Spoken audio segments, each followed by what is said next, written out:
When the government identifies a moment of crisis, for decades, companies like Google, Facebook, and Amazon have made vast sums monetizing the personal information of their users with almost no oversight or regulation. they use that crisis for an exceptional demand for exceptional power. But public attitudes about their size and power and their ability or willingness to police themselves are being called into question. But it's always justified as, an exception to ordinary operations, something that's done for a narrow purpose in a narrow way, but then nobody objects to it.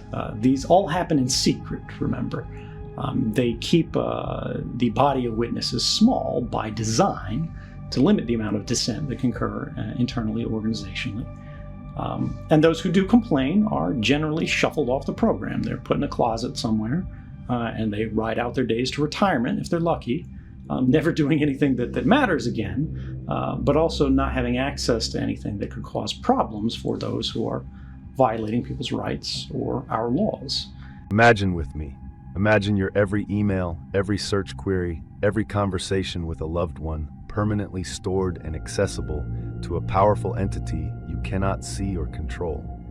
It's no longer the plot of a dystopian novel, our modern, hyper-connected reality. The very concept of privacy seems archaic as we trade away details of our lives for personalized ads and tailored services. Yet there's a nagging question we must answer. Is privacy a luxury we can no longer afford, or is it a cornerstone of a free society that we surrender at our peril? In the digital age, governments and corporations have extraordinary tools to peer into our lives. Do we accept the argument that to be protected, we must be constantly monitored, or are the risks to our essential freedoms simply too great? We must first understand what Edward Snowden revealed. So let's now examine the very nature and breathtaking scope of these government surveillance programs. The shockwaves from Edward Snowden's revelations still reverberate today. They exposed a complex web of government surveillance programs with the capability to collect a staggering amount of data, not just on suspected criminals, but on everyday citizens like you and me. Imagine your phone calls, your internet browsing history, even the heartfelt emails you send to loved ones, all potentially captured in this vast digital net. The sheer scale of this intrusion is enough to make anyone feel vulnerable. But the reach of this surveillance extended far beyond the walls of government agencies. Collaborations with major tech companies and telecom providers turned our daily online interactions into a goldmine of information. Every click, every search term, even the seemingly insignificant details like your location, these became data points, breadcrumbs leading to a surprisingly detailed picture of who you are and what you do online. You have the right to stay private and protect your personal data. Your personal data is being sold online by data brokers right now. If you don't have the time to go through each and every website that may or may not have any information on you, then try Delete Me. Delete Me will take care of removing your data from public databases and people's search sites. To do what we did to remove our data and get your personal information removed from the internet, go to joindeleteme.com/anonymous. We value privacy as we know how our personal data can be used against us. That's why we recommend Delete Me. Delete Me is giving 20% off to anyone who uses the code ANONYMOUS. Again, that's joindeleteme.com/anonymous. It's like having your own personal privacy assistant who takes care of all the hard work for you and protects your data.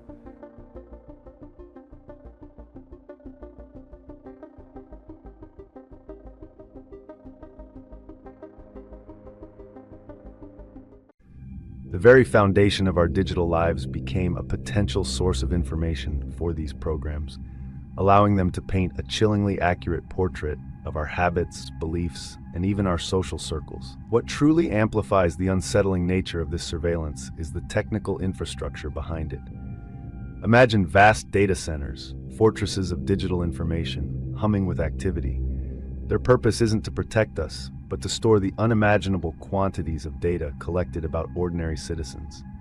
Complex algorithms relentlessly analyze this data, searching not just for specific keywords, but for patterns, connections, and any anomalies that might be deemed suspicious. The sheer volume of information collected, coupled with the sophisticated analysis tools employed, paints a picture of a world where our every digital move is potentially scrutinized. Proponents of such programs often justify this level of intrusion by invoking the specter of security. They argue that constant monitoring is a vital tool in a dangerous world, a necessary measure to prevent terrorism and catch criminals before they strike. They paint a picture of shadowy figures lurking online, plotting acts of violence that only constant vigilance can thwart. It's a seductive argument, appealing to our most basic desire for safety. But is this a binary choice? Absolute security or unfettered privacy? Is there a way to navigate this complex landscape to ensure our safety without sacrificing the very freedoms that make our society worth protecting? These are the critical questions we must grapple with as we move forward. Privacy. It's a concept as old as human society itself. The right to a space, whether physical or mental, where we are free from prying eyes and unsolicited judgment. The power to close the door, to whisper a secret, to explore our thoughts without fear they'll be dissected and analyzed by unseen forces. But does privacy as we've long understood it even exist in this digital age? We've traded the privacy of locked diaries and unrecorded conversations for the boundless connectivity of the internet. It's a trade that offers extraordinary benefits, but also insidious risks. Think of your online activities, the websites you visit, the articles you read, the posts you share, even the things you might search for in a moment of desperate curiosity.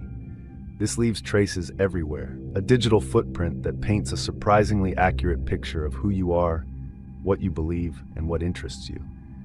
But if this data feels harmless, just fragments of your online activity, let's reframe it. Imagine this data analyzed, cross-referenced, and interpreted by powerful algorithms with the intent to understand and perhaps even predict your behavior. Imagine that this information falls into the wrong hands, a foreign government, a criminal syndicate, or a corporation seeking to profit from influencing your decisions. The erosion of privacy in the digital age has profound consequences. When we believe we're constantly under observation, it changes our behavior subtly, yet profoundly. We begin to self-censor, to hesitate before voicing controversial opinions or visiting websites that might raise an unseen eyebrow. It creates a climate of fear and conformity, where the freedom to explore new ideas, to challenge the status quo, slowly erodes. But perhaps some might argue, a small sacrifice of privacy is a necessary price for living in the interconnected world. They insist that this data, in the right hands, could be vital for maintaining order or even preventing crime. It's a tempting bargain, to sacrifice a bit of privacy for the illusion of safety. But is this illusion worth the cost? The risk isn't just about governments or corporations prying into our private moments. It's about what we surrender within ourselves when we accept constant surveillance as the norm. It's a chilling precedent, a gradual acceptance that privacy is a negotiable right, a relic of a bygone era irrelevant in the face of modern technology. This brings us to one of the oldest questions in any democratic society: how to maintain a balance between security and freedom, especially when these two ideals seem to stand in opposition. Can we have both, or will we ultimately have to choose? The debate surrounding security and freedom in the digital age is a complex dance with no easy steps. On one hand, the specter of terrorism and online threats looms large, fueling arguments for increased surveillance. But on the other, we must be wary of sacrificing the very freedoms that make our societies strong. History teaches us that unchecked power, even wielded with noble intentions, can morph into a tool of oppression. Without strong safeguards and rigorous oversight, the technologies designed to protect us can become instruments to control us. So the question remains, where do we draw the line? Can we find a balance in this digital world, one that ensures our safety without eroding our essential liberties? The answer, perhaps, lies in a renewed conversation, a recognition that this is a debate that demands ongoing participation from all of us. We, the citizens, must hold our governments accountable, demanding transparency and ensuring that any surveillance programs implemented are subject to strict oversight. We must also push tech companies to prioritize our privacy, developing and deploying technologies that empower us to control our own data. The fallout from Edward Snowden's revelations continues. Legal challenges play out in courtrooms, legislative battles rage on Capitol Hill, and the conversation about privacy and security shows no signs of abating. The path forward is not an easy one. It demands a difficult and ongoing conversation, a careful consideration of the trade-offs we're willing to make, and a constant vigilance to safeguard our freedoms in the digital realm. What does this future look like? Can we devise systems and technologies that offer security without compromising the fundamental liberties that make life worth living? The impact of Edward Snowden's actions ripples through the years, shaping legal battles, igniting public discourse, and forever altering our understanding of government surveillance. His act of defiance sparked a global conversation, one that's far from over. It forced us to confront difficult truths about the balance between privacy, freedom, and security in the 21st century. The immediate aftermath of the leaks saw governments scrambling to justify their actions, tech companies facing user distrust, and international relations strained. This was followed by a wave of legal challenges and policy changes. Some programs were scaled back, others modified, and a greater focus was placed on transparency and oversight. While these changes were significant, the debate about the appropriate limits of government surveillance continues to rage. But it's not just legal battles and policy debates. The true impact goes deeper. There's a newfound cynicism permeating our relationship with technology. Once seen as tools of liberation and connection, the devices and platforms that permeate our lives are now viewed with a mix of unease and resignation when it comes to our privacy. Edward Snowden's fate, living in exile, is a stark reminder of the risks whistleblowers face. It raises a thorny ethical question. Does the public good and a need for systemic change justify the sacrifices whistleblowers often make? However, in the aftermath, a powerful force has been unleashed, an awakened citizenry. The Snowden revelations sparked a broader awareness of the risks to privacy in the digital age. Privacy advocates, once niche voices, are now leading movements, educating the public, and demanding stronger legal protections for our digital lives. These advocates aren't just focused on government overreach. They recognize that corporations also hold extraordinary power over our data. The push for privacy-conscious businesses, those that prioritize user agency and control, is growing in momentum. The fight for privacy and security in the digital realm is an evolutionary one, where threats evolve, technologies change, and the very notion of privacy adapts with the times. What's clear is that complacency or surrendering to a sense of inevitability is not an option. We owe it to ourselves to imagine a future where we reap the benefits of a hyper-connected world without sacrificing our fundamental rights. This future might demand that we re-examine our relationship with data and technology. Is there a path forward where we retain more control over our information? Can transparency and informed consent be made cornerstones in the world of big data?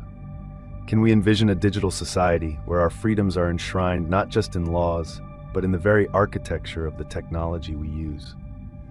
Can we harness the vast forces shaping our world, the technologies of surveillance, connection, and data control, and shape them in a way that preserves our essential liberties and freedoms in the digital age? This is a question we must all grapple with as citizens, consumers, technologists, and lawmakers.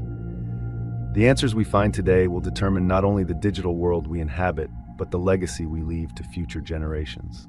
We do not live in a perfect world. We do not have the benefit of a perfect market. There are monopolies that exist.